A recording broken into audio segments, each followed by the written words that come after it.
El doctor Juan Antonio Vallejo Nájera, apellido por otra parte muy ilustre en este país, con una tradición importante dentro de la medicina española, es hombre de muy varios y plurales talentos, de una sensibilidad muy abierta, capaz de enfrentarse lo mismo con una clientela que viene cada día con problemas innumerables como el ser humano es capaz de producir, o de enfrentarse con la pintura naif, con los pinceles y con el caballete, o también con la encuadernación y, por supuesto, con cualquier actividad de orden intelectual, artístico o literario. Mi familia tuvo el acierto de no coaccionarme en este sentido, pero creo que la imagen de mi padre fue definitiva. Aunque realmente estuve hasta la víspera de matricularme en medicina dudando entre hacer medicina y derecho, que era mi otra posible vocación. Había dos ramas ahí por las cuales usted sentía igual inclinación. Bueno, el drama del estudiante que termina el bachillerato, como se llame ahora, estas variantes, es que no sabe exactamente qué quiere, no puede tener experiencia de la vida por la edad. Una cosa es la imagen de la profesión vista desde fuera, otra es ejercida desde dentro. Un ejemplo es la medicina. La medicina ni siquiera durante la carrera se capta lo que es preciosa de estudiar, es durísima de ejercer. Empecé a estudiar medicina sin saber a qué especialidad me iba a dedicar. Ya durante la carrera sí creo que fue definitivo el contacto con mi padre, la admiración que sentía por él, empezar a trabajar con él en el hospital para la inclinación vocacional, y creo que fue acertado que dentro de la rama de la medicina, si tengo facultades para algo dentro de un límite muy modesto en el que me muevo, es precisamente para esta especialidad. Y yo estaba casi en trabajos forzados, ¿verdad?, como los penales. Mi padre se hizo unas expectaciones desmedidas sobre mi capacidad. Yo me acuerdo, el primer año saqué todo matrículas de honor, bronca tremenda por el notable. El segundo año todo matrículas menos un sobresaliente, recibí otra bronca tremenda por el sobresaliente. Entonces me quedé, ya no levanté durante 5 años la cabeza de los libros. Y mi padre era catedrático de la Facultad de Medicina y por tanto, vamos, el porcentaje de matrículas en parte pueden deberse a esto. Pero de verdad estudié mucho y posiblemente un número bastante elevado de ellas pudieron ser merecidas. La psiquiatría está en un momento, digamos, como siempre y como casi todas las cosas, en un momento de controversia, en un momento en el que hay diversas escuelas y tendencias. ¿En cuál de ellas podemos decir que está exactamente su posición profesional y su pensamiento profesional? Sí, no creo que haya otra profesión que esté en una encrucijada más confusa que la psiquiatría, lo cual es conflictual para nosotros. Usted sabe, toda la gente sabe que hay dos enfoques esenciales del quehacer psiquiátrico. Decir que básicamente las enfermedades mentales se deben a impactos emocionales y psicológicos que vienen desde la primera infancia y por tanto la terapéutica adecuada, el tratamiento adecuado es puramente de influencia psicológica también. Y el otro extremo que afirma que las auténticas enfermedades, no las variantes del modo de ser y de temperamento, son auténticas enfermedades, tienen un sustrato orgánico, por tanto solo deben ser tratadas con medicación y que es una especie de pérdida de tiempo lo que hacen los demás. Ya esto es complicado para nosotros, a mi juicio es una tragedia espantosa para la familia de los enfermos, porque en el enfermo mental grave es su familia quien tiene que decidir la elección de psiquiatra. Bastante drama es el tener a algún pariente querido enfermo o sentirse uno mismo enfermo. Y cuando se oye decir y se va de distintos médicos y dan opiniones contradictorias, yo creo que los psiquiatras tenemos la obligación moral de llegar a un acuerdo cuanto antes por el daño enorme que podemos hacer en este sentido. La incertidumbre, algunas de las enfermedades son auténticamente incurables, siempre les queda la duda de si no llevaron al psiquiatra adecuado.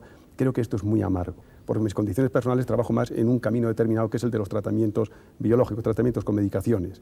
Pero me doy cuenta que a muchos enfermos les es más útil una orientación psicoterápica, lo que hago es desviarles, aconsejarles que acudan a alguno de los colegas que sé que hacen bien este tipo de medicación. Creo que es tan complejo el manejo de cualquier trastorno emocional o mental que no podemos permitirnos el lujo de desperdiciar ningún tipo de ayuda. Que tenemos la obligación de estar alertas para asesorar a quien viene a nosotros, quién le puede ser más útil, que muchas veces no somos nosotros mismos, sino otros. Hay una cosa, recuerdo ahora, que ha sido siempre muy controvertida, que es la utilización del shock eléctrico en cierto tipo de enfermedades mentales. ¿Usted es partidario del shock o está contra él? ¿Cree que es necesario y que es eficaz? Sí, te voy a explicar. Yo no tengo una postura a priori hacia ningún tratamiento médico, solo en tanto en cuanto beneficia al enfermo. Este tratamiento ha tenido una verdadera leyenda negra, igual que España la tiene. El pobre electrochoque ha tenido sus detractores desde el principio, ha salvado tantas vidas humanas como la misma parte de los antibióticos, ha sacado de los sufrimientos terribles de una enfermedad mental a miles y cientos de miles y millones de personas. A Cerletti, que fue el que lo puso en función en medicina, no se le dio el premio Nobel porque era un latino, no un anglosajón. Sin embargo, tiene una serie de aspectos negativos. Y sobre esto, pues la literatura, el cine, ha hecho un montaje espectacularmente negativo. Y hoy día una corriente de la psiquiatría, la llamada antipsiquiatría, lo acusa de un método autoritario, coercitivo, etc. Y lo han sacado de la realidad. Naturalmente tiene muchas implicaciones que hace 20 años.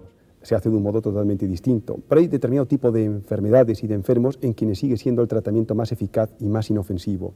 Me parece una insensatez por prejuicio o por convencionalismos sociales renunciar a algo que beneficia sustancialmente a un enfermo. Vamos a hablar, si le parece, de sus violines de Ingres. En mi colección de violines tengo una orquesta. Tengo una orquesta.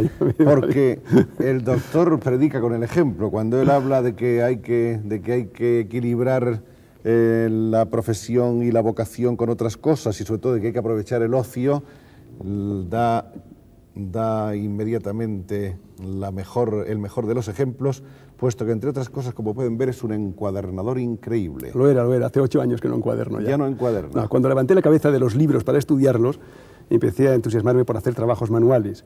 Y se conoce que por sentimientos de culpa seguí pegado a los libros y me encaminé por la encuadernación. Me he buscado una teoría, todos nos buscamos una teoría para justificar nuestras actitudes. La mía es que el hombre, igual que se le ha atrofiado el olfato porque no lo ejerce, no lo usa, el perro tiene un olfato mucho mejor que nosotros, el hombre actual, que apenas, salvo un sector de la población, no trabaja específicamente con las manos, se las está atrofiando y que entonces es más incompleto, que tenemos unos potenciales físicos, psíquicos, biológicos que hay que poner en marcha, hay que poner en función para que no se atrofien, y que tiene un factor complementador incluso de la actividad psíquica, de la actividad mental, este enriquecimiento del potencial manual. Entonces, soy un entusiasta defensor de las habilidades manuales, de las actividades manuales. La encuadernación es un tipo de afición en la que es muy fácil, en poco tiempo los materiales son tan bonitos en sí mismos, con un poco de orientación y un mínimo, no hace falta mucho habilidad manual, se hacen desde el principio, a los pocos meses hacen cosas muy bonitas. Esa es la ventaja que tiene la encuadernación. Usted ha hecho muchísimas encuadernaciones. Durante unos 10 años sí. Al final creo que llegué a hacerlo bastante bien. ¿Ese acercamiento hacia la pintura naif nació de una manera espontánea también o cómo fue? Fue un poco casualidad. Yo estoy muy poco dotado para el dibujo muy mal. Como era buen estudiante tenía muchas satisfacciones con las notas y la humillación de que la peor era la del dibujo. Se me quedó clavado siempre y un anhelo, aparte que yo soy un gran aficionado de toda la vida a ver pintura, a disfrutar con ella. Mi padre me lo inculcó desde muy niño, fui con él a los museos, se lo agradeceré siempre, me enseñó a verlo. Entonces he intentado varias veces sin éxito y de repente a los 42 años, en vez de salirme un flemón, me salió la pintura un día. Empecé con mis niños a jugar con sus colores, a enseñarles, y un amigo pintor me dijo: ¡ay, qué gracioso este cuadro naif! ¿De quién es? Quedé un poco escamado de si me tomaba el pelo. Cuando supo que era mío y percibí que no me estaba tomando el pelo, me interesé sobre ese fenómeno que se desarrollaba en mí y sobre el fenómeno en general. Entonces me percaté que en España me aprendí lo que era esto más o menos, que son estos pintores a quienes nadie les ha enseñado, que no han ido a una escuela de bellas artes y que han aprendido por sí mismos, pero por sí mismos no imitando otro estilo de pintura. Entonces es un amateur, es un aficionado, es distinto, sino que inventan la pintura para sí mismos y por tanto tienen un estilo personal y diferente al de los demás. Estos son los naif. Empecé a ver que en el extranjero había muchos libros sobre este tema y que en España ninguno, y que no se les hacía ningún caso. Empecé a buscarlos, a olfatear por dónde podría haber, a seguirlos, a detectarlos, y que comprobé que eran de los mejores que había en el mundo en este momento, que estamos en un momento de explosión de talentos de este tipo y que había que recogerlos. Y noté un enorme desinterés oficial y comercial de las galerías, de los quienes podían haberlos promovido. Muchos son prácticamente analfabetos, no se podían promover por sí mismos. Y entonces, en mis ratos libres, durante 2 años, me dediqué a la colección del material que salió en este libro.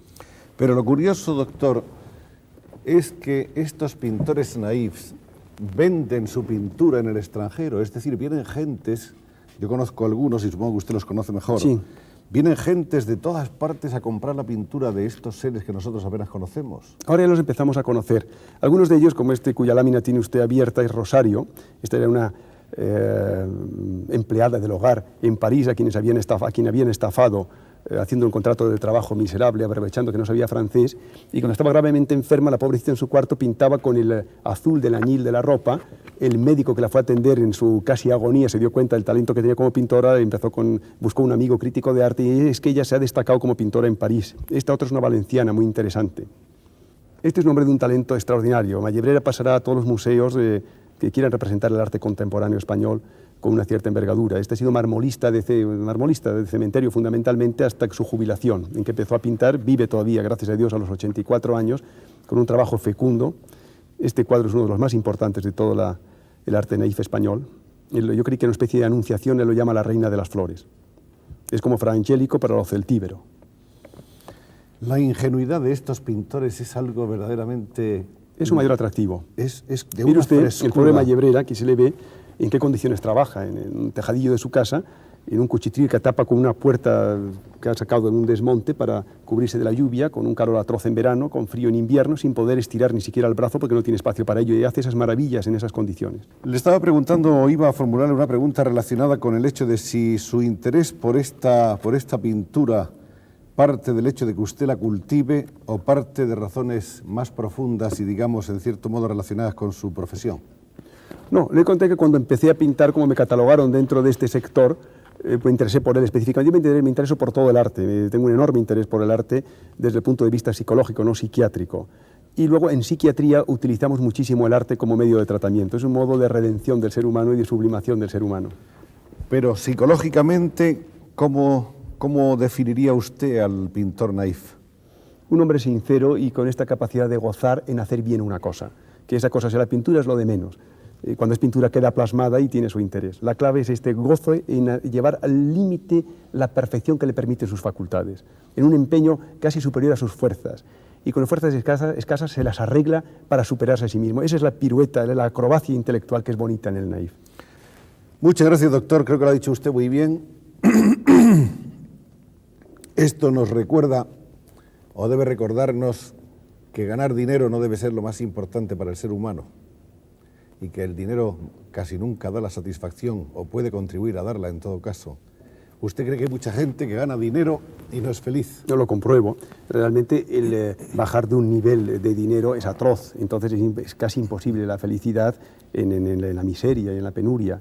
Pero por encima de la satisfacción de las necesidades elementales ya es un problema de actitud interior.